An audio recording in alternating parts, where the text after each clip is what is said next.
ध्यान से सुनिएगा। क्वेश्चन है ली जे-म्यांग किस देश के राष्ट्रपति हैं? ऑप्शन में है कनाडा, बी ऑप्शन है घना, सी ऑप्शन है साउथ कोरिया, डी ऑप्शन है मैक्सिको। बात सुना है? तो आपका आंसर सही हो जाना चाहिए कनाडा या घना या साउथ कोरिया या मैक्सिको में। तो आप कहेंगे सर साउथ कोरिया। क्या है? South Korea. तो अगर हम बात करेंगे साउथ कोरिया की, तो साउथ कोरिया की राजधानी क्या है? तो सियोल। याद रखेंगे, साउथ कोरिया की राजधानी क्या है? सियोल। अगर आपसे पूछे साउथ कोरिया की मुद्रा क्या है? मुद्रा तो आपको बताना है वान है। क्या है मुद्रा? तो आप बता दीजिएगा वान है। ठीक है। अगला आपको बताना क्या है क्वेश्चन, मैक्सिको। याद रखेंगे, मैक्सिको में 200 वर्षों के बाद, ध्यान से इंपॉर्टेंट क्वेश्चन सुनिएगा, कितने वर्षों के बाद? 200 वर्षों के बाद इस देश में महिला राष्ट्रपति बनी है। याद रखेंगे, कितने वर्षों के बाद? 200 वर्षों के बाद। तो ये इंपॉर्टेंट आपके लिए है। ठीक है। तो 200 वर्षों के बाद याद रखेंगे पहली महिला राष्ट्रपति, पहली महिला राष्ट्रपति याद रखना है कौन बना है? तो आपको बताना है क्लाउडिया शेनबाउम। याद रखेंगे कौन? क्लाउडिया। याद रखेंगे क्लाउडिया शेनबाउम। याद रखेंगे क्लाउडिया शेनबाउम। ये क्या है? मैक्सिको की पहली महिला राष्ट्रपति बनी है क्लाउडिया शेनबाउम। और 200 वर्षों बाद उस देश में पहली बार कोई महिला राष्ट्रपति बनी है। क्लियर है? आइए उसके बाद हम बात करेंगे क्या? कनाडा के। तो कनाडा के हम पीएम की बात करेंगे, अभी हाल में बने हैं वो भी। तो उनका नाम क्या है? Mark Carney. याद रखेंगे क्या नाम है उनका? तो आप कहेंगे मार्क कार्नी। याद रखना है कनाडा के पीएम का नाम क्या है? मार्क कार्नी कनाडा के पीएम है। तो सर कनाडा की राजधानी का हमको बता दीजिए। ओटावा। तो याद रखना है कनाडा की राजधानी क्या हो जाएगी? तो आप कह दीजिएगा ओटावा। याद रखेंगे, याद रखना है ओटावा इसकी क्या हो जाएगी? राजधानी। फिर आएगा कि घना के राष्ट्रपति कौन है?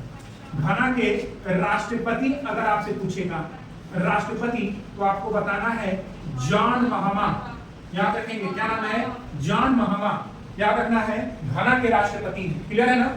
आइए ली जे-म्यांग किस देश के राष्ट्रपति हैं? तो आपको बता देना है साउथ कोरिया। और साउथ कोरिया की राजधानी सियोल, मुद्रा वान। 200 वर्षों के बाद पहली महिला राष्ट्रपति कौन बनी? क्लाउडिया शेनबाउम। और कनाडा के पीएम कौन है? Mark Carney. और घना के कौन राष्ट्रपति हैं? तो आप कह दीजिएगा जॉन महामा। कौन है? जॉन महामा। क्लियर है? तो इसको आप लोग लगा लीजिए साउथ कोरिया। याद रखना है क्या क्वेश्चन कि भारत का पहला पूर्णतः जैविक राज्य कौन बना है? ऑप्शन में है मेघालय, बी ऑप्शन है उत्तर प्रदेश, सी ऑप्शन है सिक्किम और डी ऑप्शन है मध्य प्रदेश। तो आपको बताना है कि भारत का पहला पूर्णतः जैविक राज्य कौन सा बना है? और आपको बताना है सिक्किम। याद रखना है कौन सा राज्य बना है? सिक्किम। लेकिन अगर आपसे क्वेश्चन पूछेगा, ध्यान से समझिएगा, अंतरराष्ट्रीय, ध्यान से समझिए, अंतरराष्ट्रीय अगर आपसे पूछे जैविक महोत्सव, करंट अफेयर है, जैविक महोत्सव 2023, ठीक है, कहां पर आयोजन हुआ? तो आपको बताना है विशाखापट्टनम। कहां पर? विशाखापट्टनम में याद रखिएगा इसका आयोजन किया गया। क्लियर है सबको?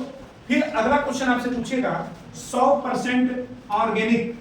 याद रखेंगे 100% क्या? ऑर्गेनिक।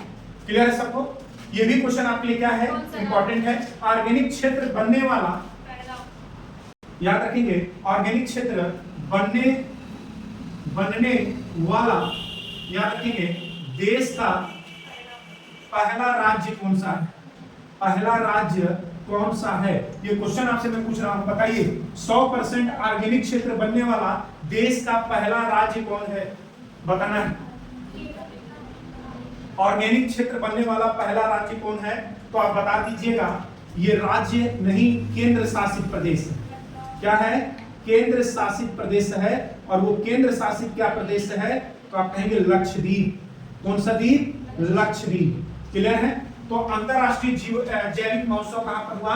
विशाखापट्टनम। और 100% ऑर्गेनिक क्षेत्र बनने वाला देश का पहला केंद्र शासित प्रदेश, तो आप कहेंगे लक्षद्वीप है। तो हमारा यहाँ पर आंसर क्या होगा? भारत का पहला पूर्णतः जैविक राज्य सिक्किम होगा। नोट कर लीजिए।